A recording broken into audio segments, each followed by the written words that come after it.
Welcome back, and thanks for joining us for another episode. We're going to be talking today about threat modeling, and no, we're not talking about Fashion Week. So, how would you define threat modeling, Anthony? I tell you, threat modeling is such a wonderful thing, and it's something that the incident response team wants to be closely integrated with. When we are doing threat modeling, we are working with the pen testers of the organization, one of Sophie's favorite areas of cyber. Yes. She's currently teaching certified ethical hacking here. She's studying Pen Test Plus.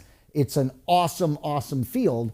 And Sophie, I would say threat modeling is a piece of pen testing. It's part of what we do when we pen test. The official definition I've got for you on screen here, it's procedures for testing security against attacks.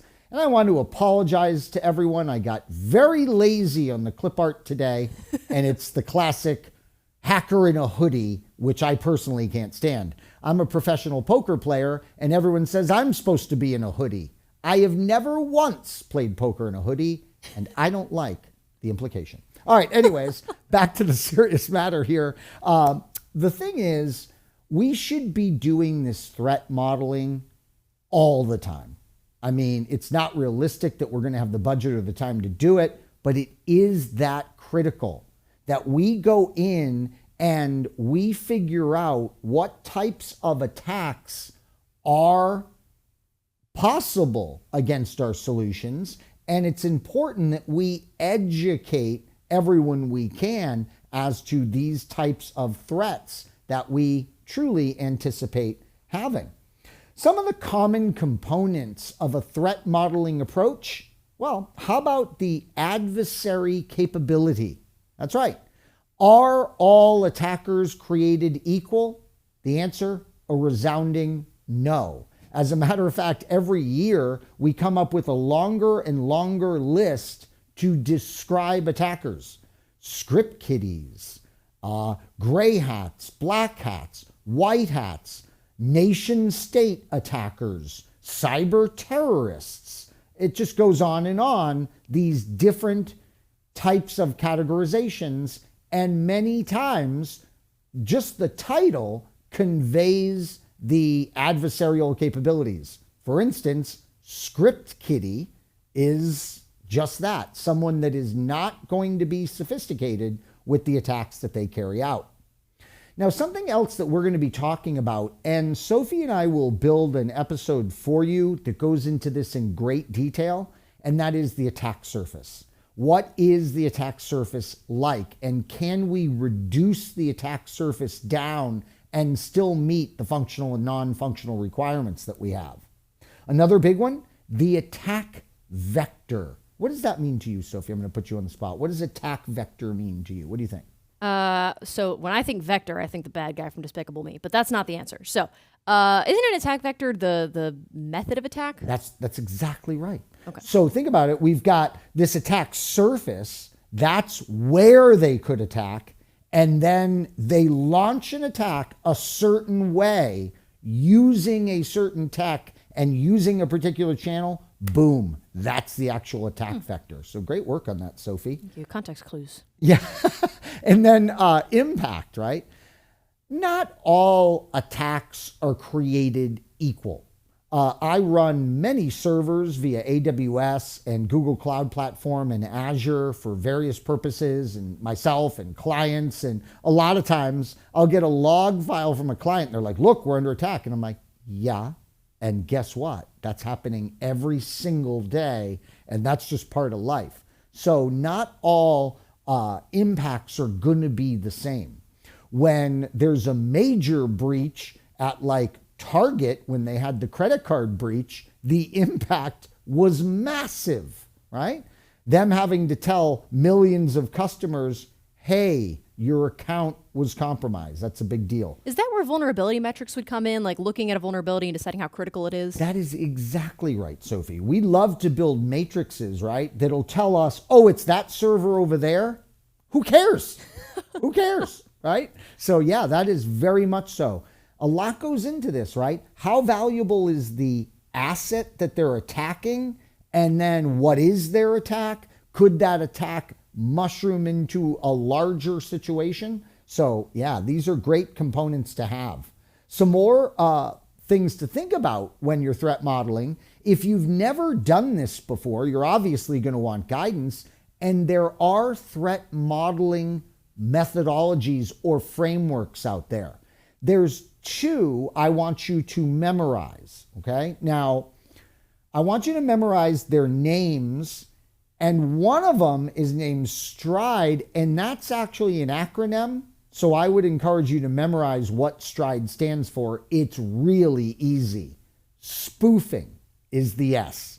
Now, don't make this mistake.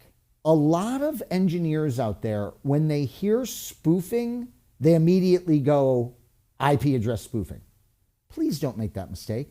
When we use the word spoofing, what we're saying is pretending you are someone else, but it's not just IP address. There could be layer 2 address spoofing, right? There could be a spoofing of users' credentials. So don't just equate spoofing with IP spoofing. It is just spoofing in general. The T is tampering. The R is repudiation. Now, this is a tough one. What does repudiation mean? It's not a very common word. Repudiation means denying the truth. So what we strive for in cybersecurity, as you might know, is non-repudiation. That's our goal. We want non-repudiation. How that works is if Sophie sends me data, there should be a record that she sent it, and it should be undeniable.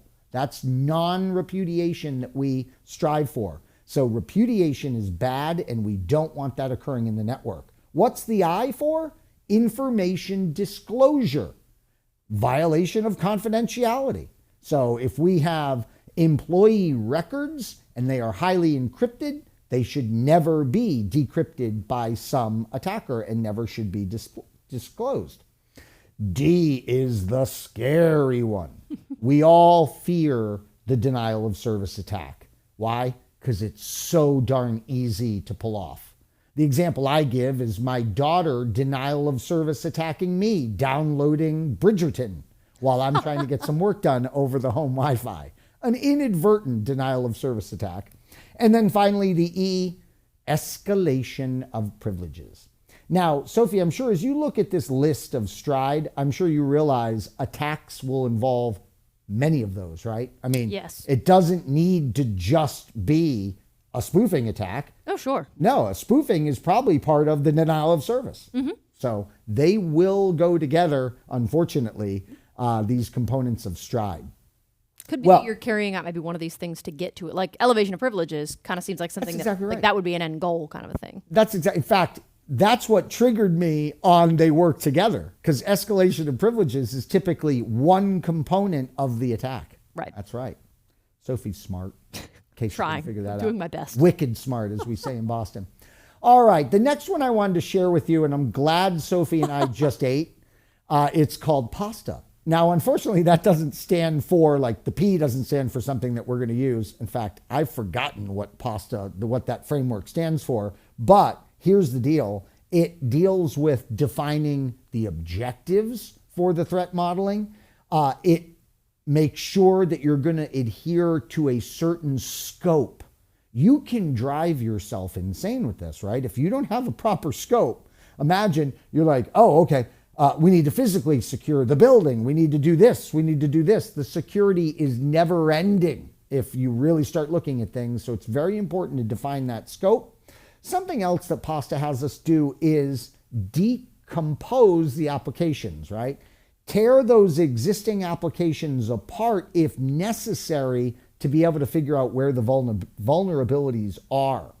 Then, of course, a threat analysis. How likely is it that we're going to get attacked? Where might they attack, etc.? And then PASTA has us look at vulnerability and weaknesses, attack modeling like threat modeling, and risk and impact analysis. Sophie and I will do a risk presentation for you. We'll make it an episode because, as you might guess, incident response management and cybersecurity content, we are often dealing with risk. And so we will do an episode on risk. But Sophie, that wraps up just a high-level view of this world of threat modeling, why it's so important. And remember, we're not in a vacuum with this. We can lean on those methodologies that exist like Stride or PASTA. In case anybody out there was curious, I did do a little Googling. I knew you would. I knew you'd help us with PASTA, and thank you so much for doing that. So PASTA stands for Process for Attack Simulation and Threat Analysis, according to what I found. Now, you Google something, you get several different results. So, right. you know. But you can look. That sounds accurate to me. It sounds security-based, so I'm assuming that is what it stands for. That's right. And threat modeling really, I mean, as we've talked about it today, seems like it's a obviously very important thing to carry out. So would you say companies generally spend a decent amount of time doing this? They're doing it more and more. Yeah, and thanks to training organizations like ours, right? I mean, a lot of these organizations are like, my goodness, you want us to do what?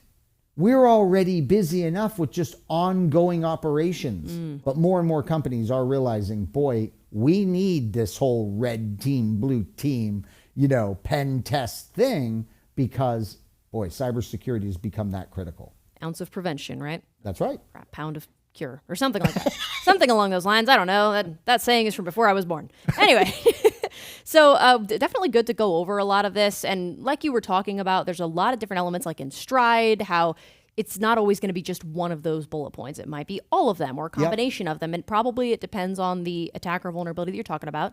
And it probably varies depending on the organization, right? Each organization might have a different way of doing threat modeling. Absolutely, yeah. And I don't want our students to be too caught up with memorization here. Again, like it would be good to know Stride and what each of those letters stand for. But then like with PASTA, don't go and memorize all the steps of PASTA or anything like that. Remember, in most certification environments, you would get credit for just knowing what the heck PASTA is. Right. I mean, if I got that on a test and I didn't know, I would assume it's talking about fettuccine. Exactly. That is the only thing that a kitchen and a cybersecurity exam have in common is you might need to know PASTA. But like he said, don't worry about memorizing it for now. It's just good to be familiar with it and be familiar with threat modeling in general. Great way to identify some potential threats or vulnerabilities or attacks that could affect your organization or your application. So thank you for joining us for this episode, and we'll see you next time.